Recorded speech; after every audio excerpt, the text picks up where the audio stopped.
हरे कृष्णा। आप सभी का हमारे YouTube चैनल में हार्दिक स्वागत है। आज का टॉपिक है शिव विवाह कथा। क्या आप जानते हैं भगवान शिव का विवाह कोई साधारण विवाह नहीं था। यह विवाह था तपस्या, प्रेम, त्याग और ब्रह्मांडीय शक्ति का मिलन। आज हम सुनेंगे महाशिवरात्रि की सबसे पवित्र कथा, शिव और माता पार्वती के विवाह की अमर कहानी। भगवान शिव को वैराग्य का देवता कहा जाता है। वो संसारिक मोह माया से दूर कैलाश पर्वत पर ध्यान में लीन रहते थे और उनका जीवन था तप, योग और ब्रह्मचर्य। लेकिन नियति ने कुछ और ही लिखा था। शक्ति के बिना शिव अधूरे थे और शिव के बिना शक्ति निष्क्रिय थी। शिव जी की पहली पत्नी थी माता सती। उन्होंने शिव जी से विवाह किया था, लेकिन उनके पिता दक्ष को शिव स्वीकार नहीं थे।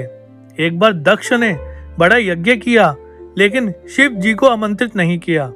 फिर सती अपने पिता के घर पहुंची और वहां शिव जी का अपमान देखा। यह अपमान सहन न कर पाने के कारण माता सती ने योगाग्नि में अपने प्राण त्याग दिए, जिसे देखकर शिव जी क्रोध से भर उठे। फिर सती के वियोग में शिव जी ने तांडव शुरू कर दिया, जिससे पूरा ब्रह्मांड कांप उठा।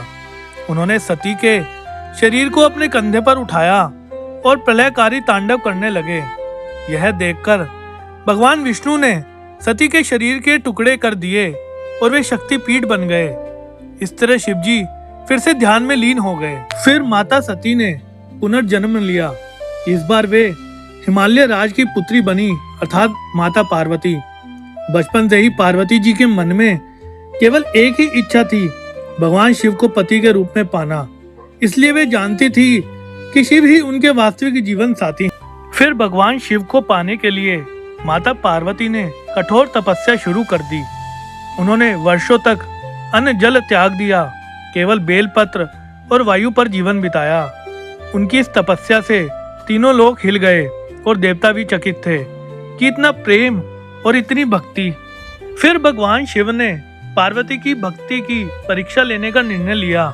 वे एक साधु का रूप धारण कर उनके पास आए और बोले, हे देवी, शिव तो एक वैरागी हैं, शमशान में रहने वाले, भस्म लगाने वाले।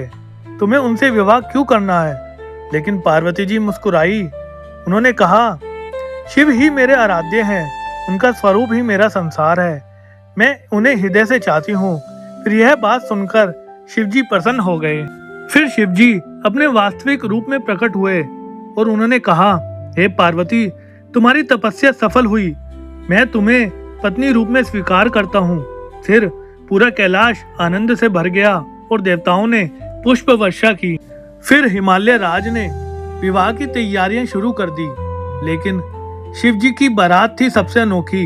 उनके साथ थे भूत प्रेत, योगी, नाग, गण, नंदी महाराज। यह बारात देखकर सब लोग डर गए, लेकिन पार्वती जी जानती थी यही शिव का सत्य स्वरूप है। फिर शुभ मुहूर्त आया। शिव जी और माता पार्वती अग्नि के सामने बैठे। मंत्रोच्चारण हुआ और फिर शक्ति और शिव का मिलन हुआ।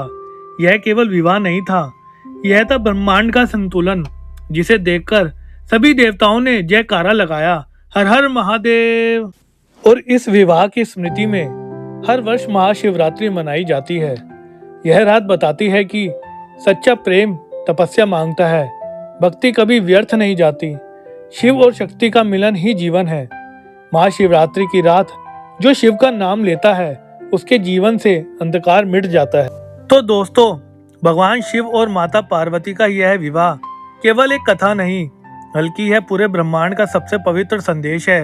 यह विवाह हमें सिखाता है कि जब प्रेम में भक्ति हो, जब तपस्या में विश्वास हो और जब मन में शिव का नाम हो, तो असंभव भी संभव हो जाता है। माता पार्वती ने वर्षों तक कठोर तप किया और भगवान शिव ने यह दिखा दिया कि सच्ची श्रद्धा कभी खाली नहीं जाती। महाशिवरात्रि की यह पावन रात हमें याद दिलाती है कि शिव केवल देव नहीं है, शिव चेतना है, शिव शक्ति है और शिव ही जीवन का आधार। जो भी भक्त इस रात जागकर भोलेनाथ का स्मरण करता है, उसके जीवन के सारे अंधकार मिट जाते हैं। आज इस शुभ अवसर पर आइए हम सब मिलकर प्रार्थना करें, हे महादेव, हमारे जीवन में भी शिव और शक्ति का संतुलन बना रहे। हमारे मन में शांति हो और हमारे घर में सुख समृद्धि हो। तो दोस्तों, अगर आपको यह कथा पसंद आई हो तो वीडियो को लाइक करें, अपने परिवार के साथ शेयर करें और चैनल को सब्सक्राइब जरूर करें, क्योंकि ऐसी ही दिव्य कथाएं हम आपके लिए रोज लेकर आते रहेंगे। आप सभी को हमारे YouTube चैनल की ओर से महाशिवरात्रि की हार्दिक शुभकामनाएं। हर हर महादेव।